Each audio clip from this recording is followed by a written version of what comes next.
काळाचा राजा सीतीन लांब टाळा. रॉकची नजर दगडावर पडताच तो दगड लगेचच त्याच्या भुवयांच्या मधोमध असलेल्या जागेत झेपावला आणि एवढी असह्य वेदना आणली की त्याला आधी वाटणाऱ्या वेदनेची तुलना त्याच्या मेंदूत हळूहळू होत असलेल्या बर्फाच्या एका लहानशा प्रवाहाशी केली तर मग त्याला संपूर्ण बर्फाच्या डोंगरासारखे वाटले, जे त्याला पूर्णपणे चिरडून टाकणार होते. संपूर्ण ब्लू फॉरेस्ट शहरातील एकाही व्यक्तीच्या लक्षात आले नाही की काही क्षणांपूर्वी सर्व काही गोठलेल्या अवस्थेत होते आणि जेव्हा त्रिकोणी आकाराचा दगड रॉकच्या लेबेलामध्ये प्रवेश केला तेव्हाच त्यांचे जीवन पूर्वपदावर आले होते. तथापि सर्वात चमत्कारिक गोष्ट अशी नव्हती की दगडाने रॉकच्या डोक्याला छेद दिला तेव्हा रक्ताचा एक थेंबही नव्हता किंवा तो अगदी किंचितही चिन्ह किंवा एकही डाग न सोडता अदृश्य झाला होता. परंतु तो शरीर होता जो होता काही क्षणांपूर्वी दुखापतींनी भरलेला, आता जादूने स्वतःला अत्यंत जलद गतीने बरे करत होता. रॉकच्या शरीरात त्रिकोणी आकाराच्या दगडातून बाहेर पडणाऱ्या निळ्या सदृश चमकाने त्याच्या हात आणि पायांची तुटलेली हाडे एकत्र चिकटवली जात होती.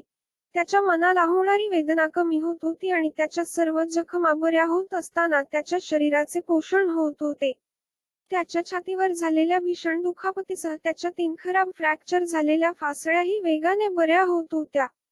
त्याच्या छातीवरचे मांसितके वेगाने बरे होत होते आणि सुधारत होते की संपूर्ण प्रक्रिया उघड्या डोळ्यांना एका क्षणात स्पष्टपणे दिसत होती आणि दुसऱ्या क्षणी जवळजवळ संपली होती.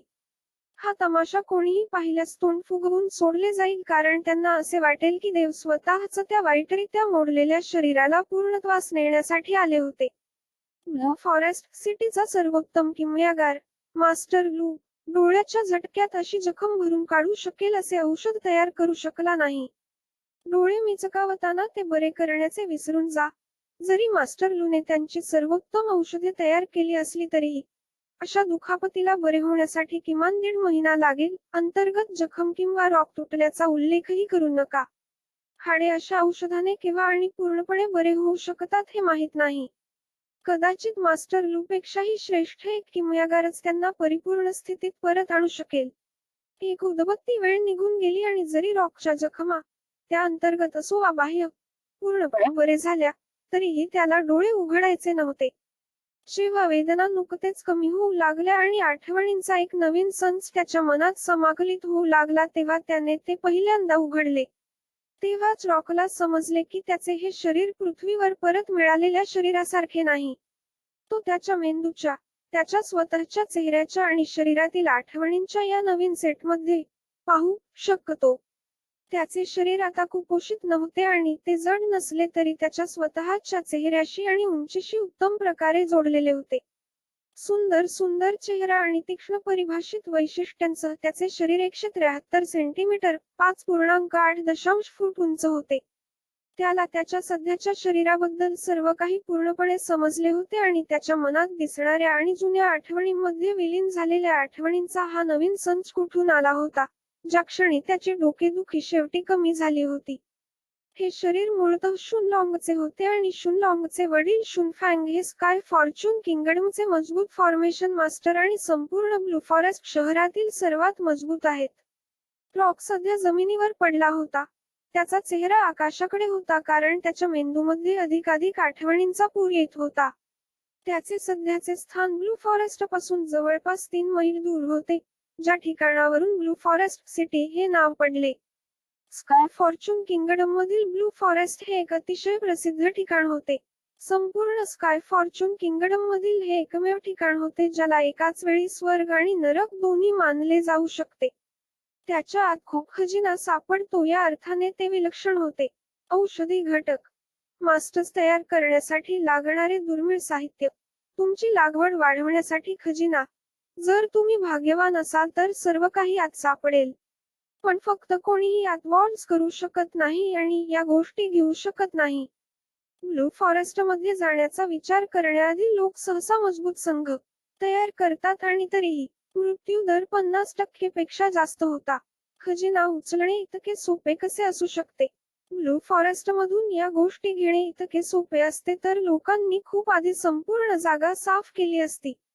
ब्लू फॉरेस्ट केवळ खजिन्यानेच भरलेले नाही, तर तेथे वास्तव्य करणाऱ्या शक्तिशाली जादुई श्वापदांनी देखील भरलेले आहे. म्हणून जर तुम्हाला तेथे साहस करून श्रीमंत व्हायचे असेल तर तुम्हाला प्रथम पुरेसे मजबूत असणे आवश्यक आहे. स्काय फॉर्च्यूनच्या राज्याच्या सर्वात बलाढ्य योद्ध्यांना देखील मारू शकणारे शक्तिशाली जादुई प्राणी ब्लू फॉरेस्टच्या आत खोलवर थांबून त्यांचे स्वतःचे प्रदेश तयार करत होते. परंतु काही खजिना त्या लोकांना त्यांचा जीव धोक्यात घालण्यासाठी पुरेसा भुरळ घालत होते जेणेकरून ते त्यांचे हात मिळवू शकतील. त्यांना सर्वसामान्यपणे सामायिक केलेला विचार असा होता की, जर मला एक अनमोल खजिना सापडला आणि तो विकून टाकला तर मी आयुष्यभर आरामात आणि ऐशोआरामाने जगू शकणार नाही का?